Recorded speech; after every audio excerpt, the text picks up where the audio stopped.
Today we're going to be talking about how to use your University of Wisconsin Superior OneDrive. If you're looking for how to set that up on your computer, go ahead and watch our how to set up OneDrive on your university computer, one of the other videos we've published. And that will help you get started there. And then you can come watch this video. It'll talk and how to use it and everything else. But the first thing I'm going to explain to you is the 3 different versions of every Microsoft product. There's what we call the app version, which is going to be the version that's on your phone or tablet.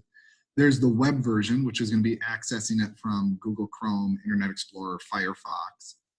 And there's going to be the client version, which is the version on your computer. What you're probably most familiar when it comes to client version is going to be something like Outlook down here where you click on it and that's downloaded on your computer, or something like Microsoft Word where it's going to be on your computer and you can open that up. You didn't get to it through Google Chrome. You got to it on your computer.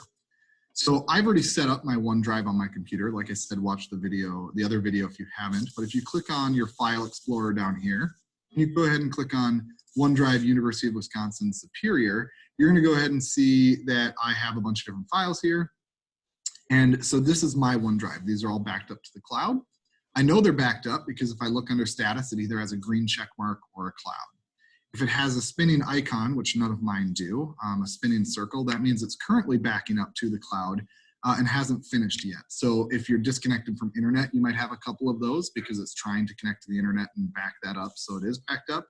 But otherwise, I know each one of these is backed up to the cloud. I know if it has a green check mark, that means it is located on my computer as well as in the cloud. And if it has just a cloud, that means it's just located in the cloud. There's a couple reasons for that. One is if you have a large folder, you may not want it on your computer because you might not have enough storage room. On OneDrive, you have 5 terabytes of storage, which is over 5,000 gigabytes of storage. My computer only has 256 gigabytes of storage. So I can obviously store a lot more in my OneDrive than I can on my computer.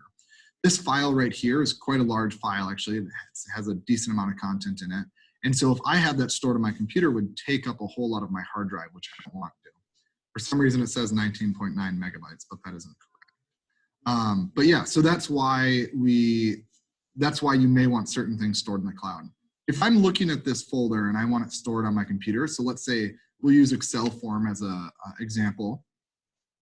I can go ahead and right click on this. Actually, I gotta click on it, but if I right click, I can go always keep on this device, or I can click on free up space. If it's in the cloud already and I say always keep on this device, you're gonna watch that, it's spinning right there. And so that way you know it's backing up. And then now I have a green check mark. So it's back, it's actually physically located on my computer. I can right click that again and I can say free up space and it will send it back to the cloud. So you don't have to worry too much about this. If you're creating your files on your computer, they're gonna automatically be on your computer, not just located in the cloud. They're gonna be located in both places. If you have just downloaded OneDrive and you already had documents in it, everything's going to be located in the cloud because it doesn't know what you want to store on the computer yet. So you're going to have to highlight the ones you want. And so I could highlight all, 10 of these, right click and say, always keep on this device or free up space. And you can do either one of those. But that's going to go ahead and get that located. So that outside of that, you don't have to worry too much. This folder here on my computer, I can treat it just like a normal folder on my computer. I don't have to worry about like, oh, did it back up? Did it whatever? As long as it's stored in that folder, it's backing up as long as I'm logged in and connected to the internet. If I'm not connected to the internet and I edit a document, so let's say I go ahead and I open up this Dell replacement document and I go and I edit it, what's gonna happen is until I reconnect to internet, it's not gonna update to the cloud because obviously it can't update to the cloud until I've connected to the internet. But once I connect to the internet, it will automatically update. And you'll know that it hasn't connected to the internet because again, it will have that spinning icon right next to it that I showed you a little bit ago. So that's your client version of OneDrive. So if you kind of look at my top couple folders, we have downloaded Excel form, inventory, Microsoft Teams chat files. I'm gonna go ahead and open up my university OneDrive. And this has downloaded Excel form, inventory, Microsoft Teams chat files. So you can kind of see it looks identical. It's in the same order. It's all very, whatever I do with this and wherever I move it, it's going to go to the same, it's going to be located in the same spot on my client OneDrive as well as on my web version of OneDrive. To access your web version of OneDrive, you have a couple options. Your first option is going to be just office.com. If you get logged into office.com, you're going to go ahead and see every app you have access to on the web: Outlook, OneDrive, Word, Excel, PowerPoint, etc., etc. OneDrive being the one you want to access. So you can go ahead and click that through office.com, or if you go to our homepage and click on campus logins, it's going to be the fifth one down on campus logins right here: OneDrive, log into your campus OneDrive. And that's the same as if you're in your email. You know, if you need to access your email, you can do that through here. If you're in your email already, super easy trick. You can go ahead and just click on this button up here and in the top left-hand corner and click on OneDrive. It's going to go ahead and open that up. For now, we're going to exit out of that. And so I'm back into my OneDrive. We will first kind of talk about how to share within your OneDrive, and we're going to do that on the web version first, and then we'll show you on the client version, so you can kind of see both. I'm going to go ahead and share this videos folder. So I'm going to click on that, and I can see right now, if I look in that, I can see down here it says shared. So I know I've already shared this with someone. I can see my training is, this folder is private. That means I haven't shared it with anybody and nobody has the ability to get it. So we're actually going to share my training folder since that one's already private. And once I've highlighted that one, I can go ahead and just click share right here at the top of the screen. And a window is going to pop up. And this window is going to look the same whether you're in the web version or whether you're in your client version. Once that window pops up, the default way you share is people you specify can edit. So let me explain what that means. If I click on this box, there's a couple different options. The first one is anyone with the link. That means I'm going to send a link out. And so if I click on anyone with the link, I can send a link, and if that person forwards the link to someone else, that other person can click on it. If that person forwards it to someone else, the other person can click on it, and et cetera, et cetera. So it can just go to anyone in the world as long as they get the link. I can also do people in the University of Wisconsin Superior with the link, which means they have to have a UW Super email address to be able to get access to it. Even if they have the link, they can't do that without a UW Super email address. You can ignore people with existing access, and then we have specific people. This means only the specific people that I list are going to be able to edit it or look at it or view it. That is pretty much what you're always going to use unless you're trying to widely share something or it is something that it wouldn't matter if it got out there. But 9 times out of 10, you're going to be using specific people. If we go back to anyone with the link, there's a couple options you can do. You can allow editing, and you can check or uncheck that box. You can expire it on a certain day. By default, it is going to require you expire it within 45 days because we don't want files just floating out there forever that anyone has access to. So you can share it for up to 45 days if you're doing it to anyone with the link. And then you can also set a password if you wish to do that. If you do it to people in the University of Wisconsin Superior with the link, we don't require that you expire that link, but we do allow you to check, allow or not allow editing. So if I uncheck that box, of course, that means if they get it, they can view it, they can download it, but they can't edit your version of it. And then if we go to specific people, again, this is one that I recommend using for most people. You can allow or not allow editing. So I'm gonna cancel that. We'll go back to the default of people you specify can edit, and I can check on that or uncheck the box and go ahead and hit apply. So now it's people you specify can view. They don't have the ability to edit the document. And I'm going to go ahead and share that with Ashley Lenich, and we're going to put that in there, and you can add a message. Hello, this is for you. Go ahead and click send. And now you'll watch right over here, it's going to go from private, and it's going to change to shared, or it should. We'll reload and see if it updated. Sometimes it takes a little bit to update, but other times it happens pretty quick. So yeah, so if we look now at training, this one is shared right here. Now let's say I have decided I don't want to share it with Ashley anymore, or I need to see who has access to it. I'm going to go ahead and highlight that one. I'm going to click the eye up in the top right-hand corner for information, and it's going to show me what activity there is, so I can see, oh, there's some activity in this folder, and then I can also see who has access, and I can manage access to it, as well as add people through there if you want to add people to have access. So right now, I can see that there's one link shared out there that's people you specify can view. I'm going to click on the down arrow, and I can see that it's Ashley Lenich. I'm going to exit out of this quick and reshare this one more time. So I have this training folder, and I want to share it again with somebody else. So I'm going to click share.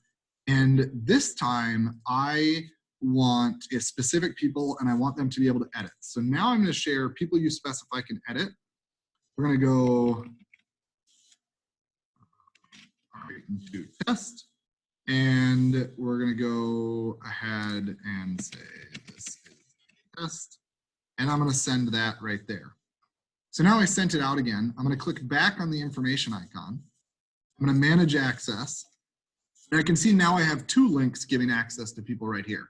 One is people you specify can edit, and one is people you specify can view, because I don't want Ashley to be able to edit it, but I'm okay with Ross being able to edit.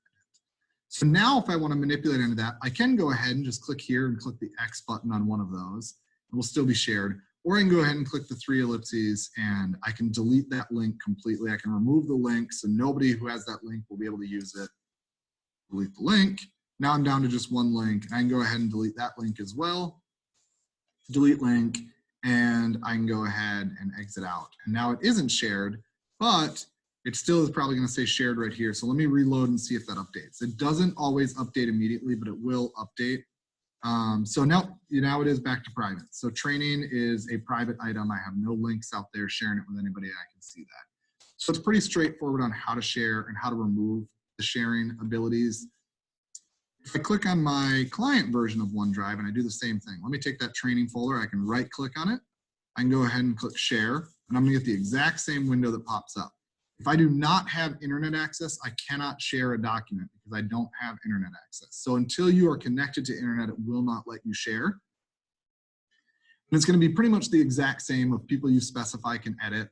And so specific people allow editing. I'm going to leave that there, and I'm going to go ahead and add Ashley on it right again.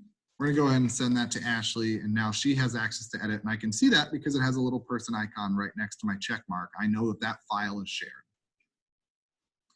If I right click, I'm going to exit out of that. If I right click on that, let's say I want to manage who has access. I'm going to go back to share, and I'm going to click right here and manage access. Instead of having that information button in the top right hand corner because it's not here, you have to go this way to edit who has access to your documents.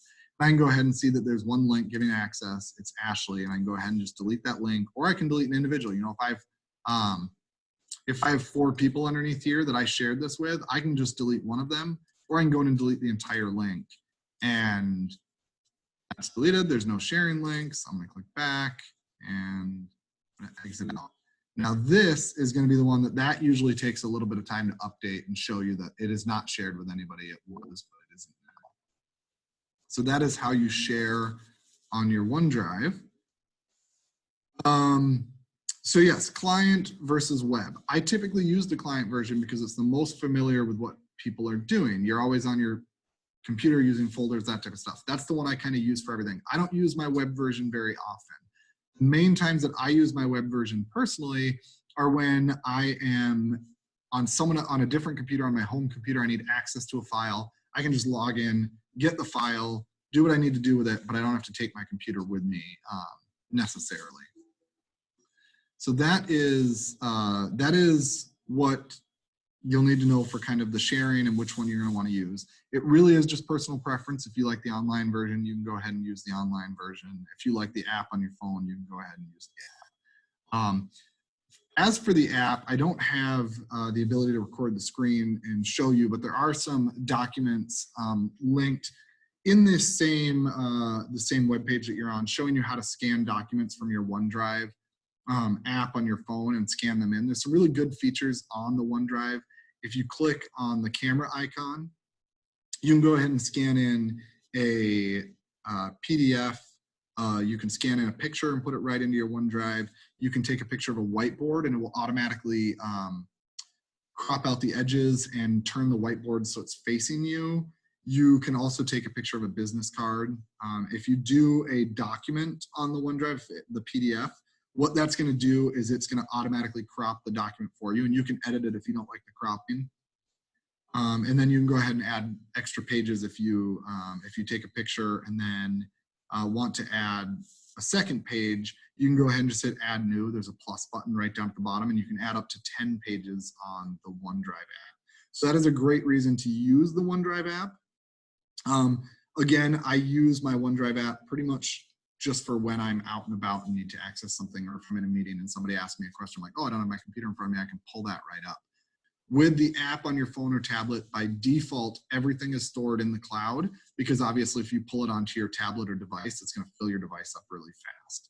So by default, everything is in the cloud on your OneDrive app, and you have to access the internet to be able to access the documents. You can change that in your settings if you want, but again, it will fill up your phone very fast if you have a lot of documents in your OneDrive. So I think that's everything for kind of how to use OneDrive, how to share on it. If there's any questions, feel free to contact our help desk. Look at our other resources, or of course, Google is always your friend. Lots of people out there using OneDrive and have good videos on it. We have LinkedIn Learning as well, which used to be called lynda.com. You can log into that with your UW Super credentials and have access to a bunch of different training videos on how to use OneDrive.